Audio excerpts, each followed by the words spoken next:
নমস্কার বন্ধুরা, আজকে এই ভিডিওতে আমি সারিপোদা সানিবারাম সিনেমাটা নিয়ে কথা বলবো, যার হিন্দি ভার্সনটার নাম রাখা হয়েছে সুরিয়া স্যাটারডে।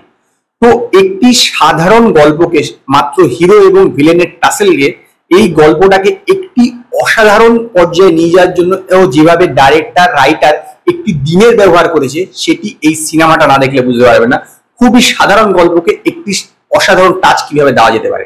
এই সিনেমার গল্পটা হচ্ছে যে নারীর ছোটবেলার থেকে খুব রাগ হয়, তো তার মা তাকে বলে যে সে 6 দিন রাখতে পারবে না, সপ্তাহে সে একটি দিনই মাত্র রাখতে পারবে।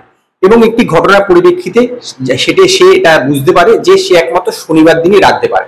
এরপরে সে বড় হয়ে যায় এবং তার রাগ ধীরে ধীরে বাড়তেই থাকে। সে 6 দিনে যার উপর রাগে সেটি একটি ডায়েরিতে লিখে রাখে এবং শনিবার দিনকে তার উপর রাগটা ফলাও করে। এই রাগের জন্য তার বড় দিদির সঙ্গে তাদের সম্পর্ক ছিন্ন হয়ে যায় এবং তারা বিভিন্ন জায়গায় যেতে থাকে। তার বাবাও তাকে জায়গা বদলাতে বাধ্য হয়। এর মধ্যে একটি ঘটনা ঘটে যে এই নানির সঙ্গে এস যে সুরিয়া তার দেখা হয়ে যায় একটি ঘটনার মাধ্যমে। এস যে সুরিয়া হচ্ছে একজন ইন্সপেক্টর, তো তার দেখা হয়ে যায়। দুইজনেরই কিন্তু রাগ প্রচন্ড। এই আলটিমেটলি এই দুইজন রাগের ফলাফল কি হয়, তারা কিভাবে দুইজনের উপর রাগটাকে ফলাও করে, কিভাবে তাদের এর জীবনের পরিণতি হয়, সেইটা যদি দেখতে হয় তাহলে আপনাদেরকে এই সারিপোদা সানিবারাম সিনেমাটা দেখতে হবে।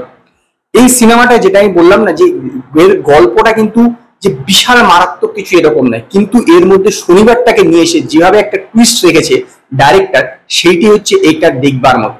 এবং সবচেয়ে বড় কথা এই সিনেমার বিজিএম দেখুন, এখানে তো অ্যাকশন প্রচুর আছে, প্রচুর একে অপরের সঙ্গে যাকে বলে ফেস অফ সিন আছে এবং প্রচুর বিল্ড আপও আছে যে অ্যাকশনের আগে। কিন্তু সেই সব সময় যেরকম বিজিএম বেজেছে, মাই গড, অসাধারণ বিজিএম। বর্তমান সময়ে অ্যাকশন সিনগুলোতে না বিজিএম একটা ইম্পর্টেন্ট ভূমিকা পালন করছে। এবং এই সিনেমাটা দেখলে আপনারা বুঝতে পারবেন যে বিজিএমটা কতটা ভালো হতে পারে, যে আপনার অ্যাড্রিনালিনটা কতটা হ্রাস করাবে।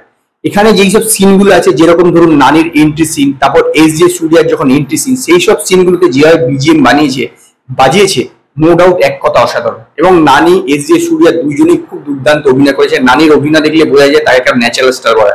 আর এস জে সূর্যাকে দেখে আমার মনে হলো যে প্রথমবার যে কোনো হিরোর চেয়ে ভিলেন ভালো অভিনয় করছে।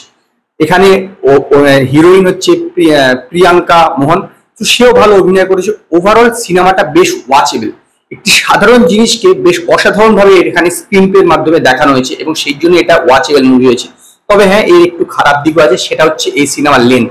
এই সিনেমার লেন্থ 2 ঘন্টা 52 মিনিট। এটা একটু সত্যি বড়, কিছুটা কিন্তু ছোট করা যেত, বেশ কিছু সিনে কিছুটা ছোট করা যেত। আমার মনে হয় যেসব বিল্ড আপ গুলোকে দেওয়া হয়েছে বা অনেক জায়গাতে আছে এই যে সূর্যা বা নানি কথা বলছে, সেই সব সিনগুলোকে একটু ছোট করলে আমার মনে হয় সিনেমাটা আরো বেশি কম্প্যাক্ট হতো। ওভারঅল এটা একটি যথেষ্ট ভালো সিনেমা।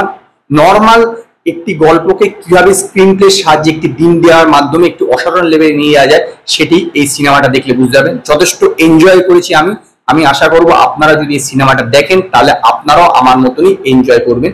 এবং সেই কারণে আমি সারিপোদা সানিবারাম বা সুরিয়া স্যাটারডে সিনেমাটাকে 5-এর মধ্যে 3.5 স্টার দেব। যদি আপনারা এই সিনেমাটা দেখে থাকেন তো আপনারা আমায় কমেন্টে জানাবেন আপনাদের এই সিনেমাটা কিরকম লেগেছে। যদি আপনাদের এই ভিডিওটি পছন্দ হয়, ভিডিওটিকে লাইক করুন, কমেন্ট করুন, শেয়ার করুন। আর নতুন আপডেটের জন্য আমার চ্যানেলকে সাবস্ক্রাইব করুন।